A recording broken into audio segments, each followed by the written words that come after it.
Assalamualaikum warahmatullahi wabarakatuh. Ketemu lagi bersama saya Gufran. Nah, kali ini lagi-lagi saya akan mereview sebuah materi dengan mata kuliah asuransi syariah. Nah, kali ini materinya yaitu berjudul konsep manajemen risiko asuransi syariah. Nah, langsung saja teman-teman, kita masuk ke poin yang pertama, yaitu A, pengertian manajemen risiko. Nah, risiko adalah potensi kerugian akibat terjadi suatu peristiwa tertentu. Nah, risiko dihubungkan dengan kemungkinan terjadinya akibat buruk ataupun kerugian yang tak diinginkan ataupun tak terduga. Nah, siapa sih yang pengen dengan adanya risiko? Kita juga semua nggak mau adanya risiko. Nah, dengan kata lain, kemungkinan itu sudah menunjukkan adanya ketidakpastian. Ketidakpastian itu merupakan kondisi yang menyebabkan tumbuhnya risiko. Nah, secara umum, risiko didefinisikan sebagai bentuk-bentuk peristiwa yang mempunyai pengaruh terhadap kemampuan seseorang ataupun sebuah institusi untuk mencapai tujuannya. Jadi, bisa dikatakan risiko itu adalah sebuah penghalang ataupun hambatan bagi kita, bagi seseorang maupun bagi sebuah kelompok dalam mencapai tujuannya, ataupun memang tidak ada ya orang ataupun kelompok yang memang mau terjadinya risiko pada diri mereka.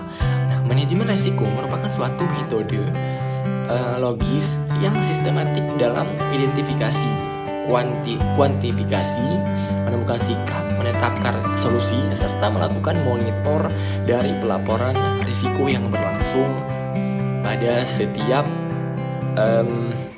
aktivitas ataupun proses. Nah, kemudian di poin yang kedua kita lihat yaitu B, identifikasi dan analisa risiko. Nah, menurut Darmawi tahun 2008, tahapan pertama dalam proses manajemen risiko adalah tahap identifikasi risiko. Identifikasi risiko merupakan suatu proses yang secara sistematis dan terus-menerus dilakukan untuk mengidentifikasi kemungkinan timbulnya risiko ataupun kerugian terhadap kekayaan, hutang, dan potensi perusahaan. Proses identifikasi risiko ini mungkin adalah proses yang terpenting ya, karena proses inilah semua risiko yang ada ataupun yang mungkin terjadi pada suatu proyek itu harus diidentifikasi. Jadi kita harus tahu ketika kita menjalankan sebuah proyek ataupun kita melakukan sebuah sebuah kegiatan mungkin ataupun kita harus tahu dulu risiko ke depan itu bagaimana. Makanya kita harus berpikir dulu dari sebuah program ataupun proyek yang kita lakukan itu apa sih risiko yang akan kita alami ke depannya itu. Nah, bagaimana cara kita dalam menanggulanginya ataupun dalam meminimalisir risiko tersebut. Nah, kita lanjut. Adapun cara-cara pelaksanaan identifikasi risiko secara nyata dalam sebuah proyek adalah yang pertama, membuat daftar bisnis yang dapat menimbulkan kerugian. Nah, jadi bisnis-bisnis apa saja yang kerugiannya itu dari yang terbesar hingga yang terkecil. Kemudian kita lanjut yang kedua, membuat daftar kerugian potensial. Dalam checklist ini dibuat daftar kerugian dan peringkat kerugian yang terjadi. Yang saya katakan tadi, dari yang risikonya sangat besar sehingga yang sangat kecil. Kemudian yang ketiga, membuat klasifikasi kerugian. Nah, jadi kerugiannya itu apa aja, dalam bentuk apa saja. Kan kerugian itu tidak hanya dalam bentuk materi saja, jadi bisa dalam hal-hal yang bentuk yang lain. Kemudian setelah proses identifikasi semua risiko-risiko yang merugikan terjadi pada suatu proyek dilakukan, nah diperlukan suatu tindak lanjut untuk menganalisis risiko-risiko tersebut. Al-Bahar dan Crandall tahun 1990 mengemukakan bahwa yang dibutuhkan dalam menentukan signifikansi atau dampak dari risiko tersebut melalui suatu analisis probabilitas sebelum risiko-risiko tersebut terjadi di bawah memasuki tahapan respon manajemen. Nah, menurut Al-Bahar dan juga Crandall itu tadi, analisis risiko didefinisikan sebagai sebuah proses yang menggabungkan ketidakpastian dalam bentuk kuantitatif, menggunakan teori probabilitas untuk mengevaluasi dampak potensial suatu risiko. Nah, kemudian kita lihat poin yang C, pengendalian risiko. Nah, pengendalian risiko atau risk control dapat dilakukan dengan dua cara, yaitu yang pertama, pengendalian risiko secara fisik atau fisikal. Kemudian yang kedua, pengendalian risiko secara finansial. Kita lihat poin yang D, yaitu jenis-jenis risiko pada asuransi. Nah, jenis-jenis risiko yang umum dikenal dalam usaha perasuransian antara lain, yang pertama itu ada risiko murni.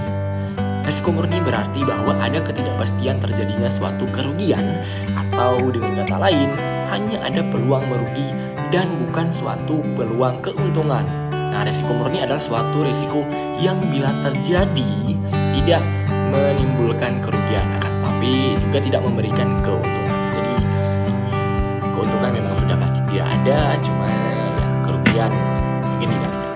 Kemudian risiko individu. Risiko individu merupakan berbagai macam kemungkinan yang terjadi dalam hidup sehari-hari dan bisa mempengaruhi kapasitas finansial seseorang ataupun harta kekayaannya maupun risiko tanggung jawab. Jadi mungkin itu bisa berupa kerugian uang ataupun materi. Kemudian yang ketiga itu ada risiko investasi. Nah, risiko investasi adalah risiko yang berkaitan dengan terjadinya dua kemungkinan, yaitu peluang mengalami kerugian finansial ataupun peluang memperoleh keuntungan. Nah, kemudian kita lihat poin yang E, evaluasi risiko. Evaluasi risiko merupakan proses perbandingan antara level risiko yang ditemukan selama proses analisis dengan kriteria risiko yang ditetapkan sebelumnya. Nah, proses evaluasi risiko akan menentukan risiko-risiko mana yang memerlukan perlakuan dan bagaimana prioritas perlakuan atas risiko-risiko tersebut dengan mengacu pada kriteria risiko. Dengan kata lain, hasil evaluasi dari evaluasi menunjukkan risiko yang memerlukan penanganan ataupun mitigasi lebih lanjut dengan mengacu pada tingkat risiko yang dapat diterima. Nah, tahapan evaluasi risiko itu meliputi menyusun prioritas risiko berdasarkan besaran risiko dengan ketentuan sebagai berikut. Nah, kita lihat yang A, besaran risiko tertinggi mendapat prioritas paling tinggi. Berarti bisa disimpulkan bahwa ketika kita sudah melakukan evaluasi, kemudian kita sudah mengetahui risiko yang dari tertinggi hingga terendah, atau dari tertinggi hingga terkecil, dari terbesar. Jadi risiko yang paling besar itu mendapatkan perhatian paling besar pula ya, karena kita menghindari risiko-risiko yang besar itu sehingga tidak terjadi, karena risiko besar itu dapat menimbulkan kerugian yang sangat besar juga. Kalau risiko-risiko kecil mungkin kita masih bisa menerima ya, ataupun masih sanggup lah. Tapi kita ini menghindari risiko-risiko yang bersifat mengakibatkan kerugian yang besar yang terjadi pada bisnis kita ataupun pada proyek yang hendak kita lakukan. Kemudian yang poin yang lebih, apabila terdapat lebih dari satu risiko yang memiliki besaran risiko yang sama, maka prioritas risiko ditentukan berdasarkan urutan area dampak dari yang tertinggi hingga terendah sesuai kriteria dampak. Nah, seperti yang saya katakan tadi, setelah kita membuat skala prioritas dari risiko tersebut dari yang tertinggi hingga yang terendah, dari situlah kita bisa mendapat membagi perhatian kita terhadap risiko tersebut. Jadi kita itu harus memberikan perhatian lebih terhadap risiko yang memang mendapatkan dampak yang sangat besar yang akan kita alami apabila risiko tersebut terjadi. Kemudian yang C, apabila masih terdapat lebih dari satu risiko yang memiliki besaran dan area dampak yang sama, maka prioritas risiko ditentukan berdasarkan urutan kategori risiko yang tertinggi hingga terendah suatu kategori risiko. Kemudian yang D, apabila masih terdapat lebih dari satu risiko memiliki besaran area dampak dan juga kategori yang sama, maka prioritas risiko ditentukan berdasarkan risiko judgement pemilik risiko. Mungkin